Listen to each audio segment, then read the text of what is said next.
une des choses que je fais quand je deviens un peu plus inquiète, c'est que je me repose sur ma respiration, les respirations profondes. Alors moi, j'ai beaucoup d'expérience à faire ça, mais les enfants, beaucoup moins. Et peut-être que certains d'entre vous non plus. Alors, on a des petits outils pour s'initier à la respiration profonde, à comprendre ce que c'est, à s'amuser avec le concept et 4 petites techniques à apprendre pour s'exercer et idéalement utiliser en cas de besoin. Alors, j'ai résumé ici les petites choses que vous pouvez travailler avec ça. Ça sera dedans. Alors, j'ai mis une petite activité coloriage pour commencer où on voit les poumons du petit monsieur. Et l'idée, c'est de commencer à enseigner à l'enfant que, bon, il y a des poumons dans son corps, mais à quoi ressemblent ces poumons et comment l'air peut circuler dans les poumons quand on la fait entrer par le nez ou par la bouche. Alors, vous pouvez imprimer plusieurs copies et dessiner avec l'enfant l'entrée d'air et la sortie d'air. Si jamais vous êtes équipé d'une plastifieuse, ce qui est probablement peu probable, mais sinon, on peut mettre ça dans un petit mica, utiliser un crayon marqueur qui s'efface ou imprimer plusieurs fois. Mais l'idée, c'est que ça peut prendre quelques répétitions pour l'enfant. Avec un crayon de bois, tout simplement colorier à l'intérieur. Et on veut d'abord lui faire prendre conscience que il y a beaucoup d'endroits dans les poumons où l'air veut aller et que une respiration est profonde quand on réussit finalement à colorier toutes les bronches et que l'air se rend jusqu'au bout et remplit les poumons. Alors, en coloriant, on se rend compte que ça prend plus de temps à colorier et ça prend plus d'efforts aussi.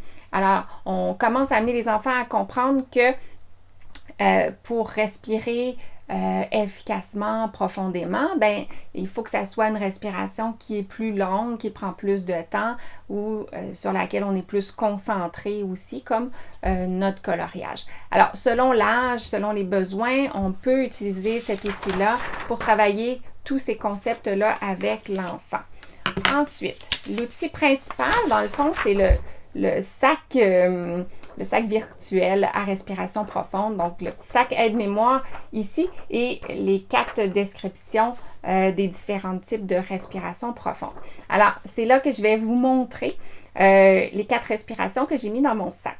Il y a la respiration ballon, ascenseur, escalier et montagne.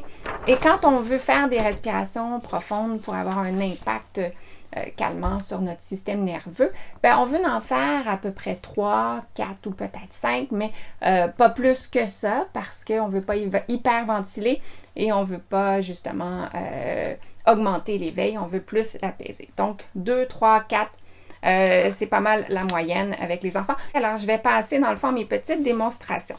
Et je vous ai fait dans le fond d'autres petits supports visuels pour aider les enfants à comprendre et à vivre les respirations. Alors, dans la respiration ballon, ce qu'on a, c'est tout simplement une entrée d'air graduelle par le nez et une sortie d'air graduelle par le nez. Et l'enfant peut utiliser cette petite feuille-là pour y arriver. Alors, il va faire entrer l'air en inspirant. Puis, il va expirer aussi par le nez. Alors, l'idée, c'est qu'on veut amener l'enfant, il va voir la vitesse de sa respiration avec la vitesse de la montée de son doigt. Alors, si je respire rapidement, j'ai monté vite, OK? Et si je respire lentement, mon doigt a monté lentement.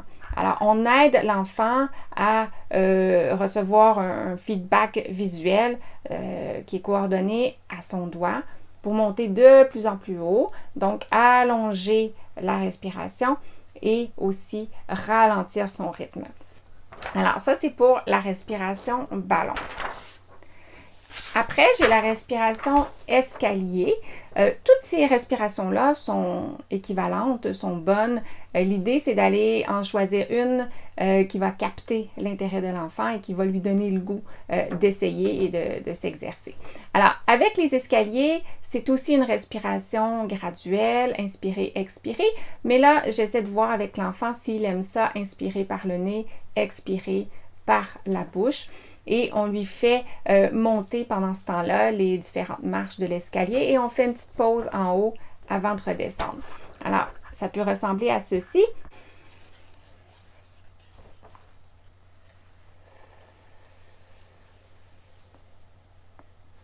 Alors, j'ai mis des petits chiffres.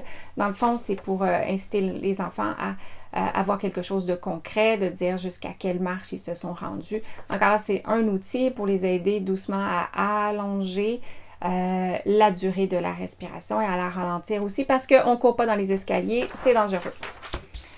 La troisième, c'est la respiration ascenseur. Dans la respiration ascenseur, on va monter dans l'ascenseur en bas ici. Alors, on va inspirer tout d'un coup jusqu'en haut.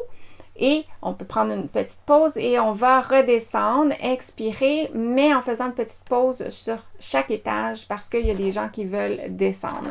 Alors, ça peut ressembler à ceci.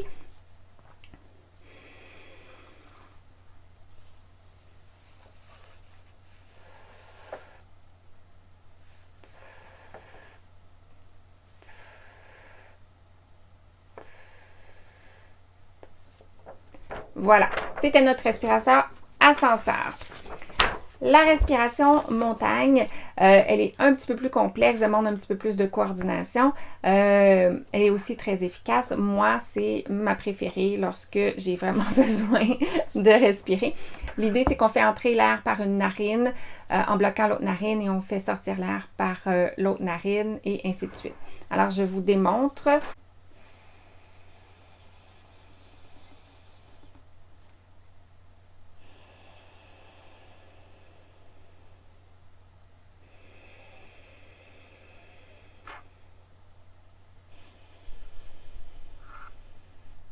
Alors, ça ressemble à ça. Donc, on reprend de l'autre côté la narine qui a expiré et celle qui reprend l'inspiration.